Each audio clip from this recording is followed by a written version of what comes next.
again, this goes off the list, but so how would you say your music has adapted over the years then? Do you feel like you found your groove, or you feel like you're constantly changing with your style?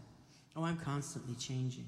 I've written a lot of acoustic music. I write bluesy music. I write jazzy music. I sort of write whatever I wake up and feel like writing that day, you know? It's like some days I wake up and write the music for the kids and write the hip-hop music, and some days I write straight-ahead kids music with John Hatfield, who is here today. We have 2 albums that we've written together, and there's a lot of monkey songs. There's Monkeys in the House and Robot and Monkey Head. And when John said the words Robot Monkey Head, I said, oh, that's going to sound like Devo. And did it? I wrote this song for one of my piano teachers. I went to study Dalcroze method in New York City, and my piano teacher was really, really cute. And it was very distracting. But he was also really, really, really good. The Conversation is the name of the song. And it's about the conversation we will never have, because I never admitted to him that I had kind of a crush on him. I never came out and told him that. So that's the conversation we will never have. Too many details for me to comprehend. But now I can see them, feel them when I move.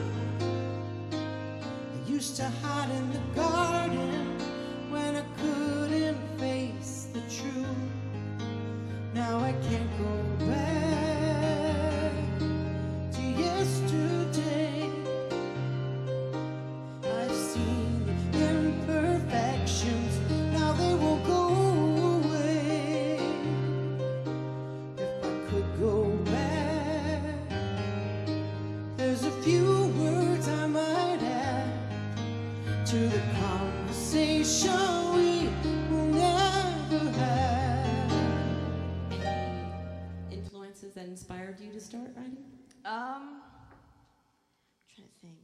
One of my favorite bands, Switchfoot, their lead singer, John Foreman, is outstanding at lyrics, and he writes some really deep stuff, and his own albums are very acoustic, and that's what I started off doing, and that's what I really bounced off of and liked that, and he really inspired me, and still does, and now just kind of like Hannah, Ed Sheeran is actually one of my most inspirations, just because of his, where he came from, and just his lyric style and writing is a lot like, I feel like it's a lot like mine.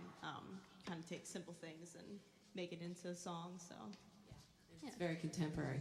Now, Switchfoot, Meant to Live, that was one of their big ones. Oh, yeah. That was, oh, yeah. That was, yeah. I love That's that a one classic. too. Yeah, that's a good The one. song's a little more bouncy, and what it's about basically is, as this world goes on, sometimes things that used to be sacred aren't as sacred anymore, and it's good to hold on to those things and keep them sacred and keep them close to you than letting them go. And it's basically talks that, you know, when the world gets bombarded with more just evilness in this world and just, you know, things that go on that you don't like, it's good to keep those things sacred and hold on to your family and hold on to what you believe. And so, yeah.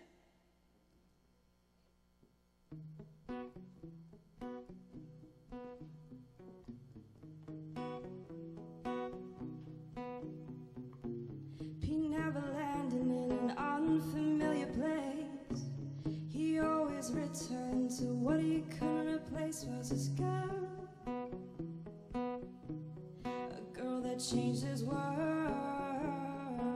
But what happens when the story ends? When the last thimble becomes the last kiss? When the last lost boy is lost for good?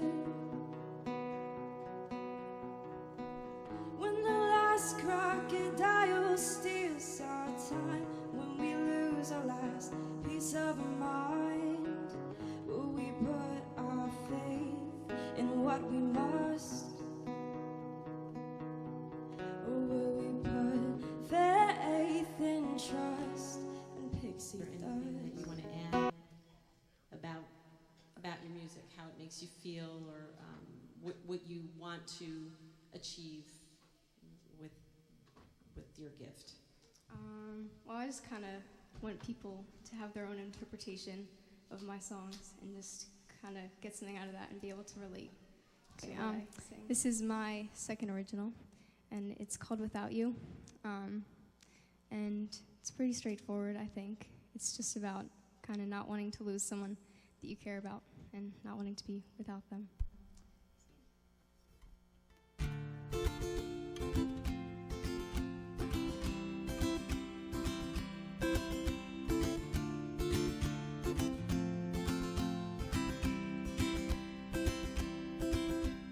Please don't go without me. Please, please just don't leave. 'Cause I don't like life without you. Yeah, I can't survive without you. I tried and I'll try again, but I know it just won't work. The background on Patty. Patty, let's see. And I've been playing music for a job ever since I needed money. So, I've got 2 kids, I've got 3 grandkids, and they all play music and love music. And So did anybody in particular inspire you to start writing? oh, absolutely. I came up, like I said, I'm probably the end of this generation spectrum. I'm up here, and I grew up in the 60s, 70s, and was so inspired by that 70s singer-songwriter era, where for the first time people were exposing their souls, not just writing beautiful lyrics. They were really revealing a lot about themselves through music and very, very personal things. And they were all solo instrumentalists at the same time. So they did everything for the first time. You know, they weren't songwriting for, you know, Pat Boone or some, you know, like Examples like James Taylor, that kind of. James Taylor, Jackson Browne, Joni Mitchell, Carole King. This next song, it's not a true story. It's in light of that horrific news story the past couple of days about that poor little boy. This is kind of a story about a child wanting safety for their parent. It's called Banks of Jericho.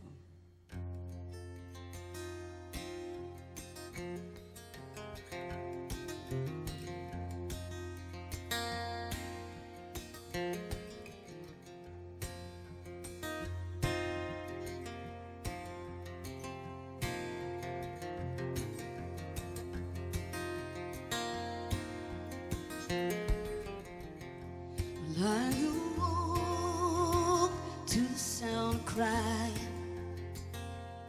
that you thought was muffled by the pillow. And that's the first time everything made sense, and the last sound I heard before I go. I wanna go down, sinking slowly. Yeah, I wanna go down so deep below. Yeah, I wanna go down, let it pull me under by the banks of Jericho. I wanna take you down, sink you slowly. I wanna take you down so deep and low. I wanna take you down, let it pull you under. But I know that you won't go. So I'm gonna go down, sing me slowly. I'm gonna go down, try to save my soul. Yeah, I wanna go down. Let it pull me under by the banks of Jericho. By the banks of Jericho. How I wish that you could go.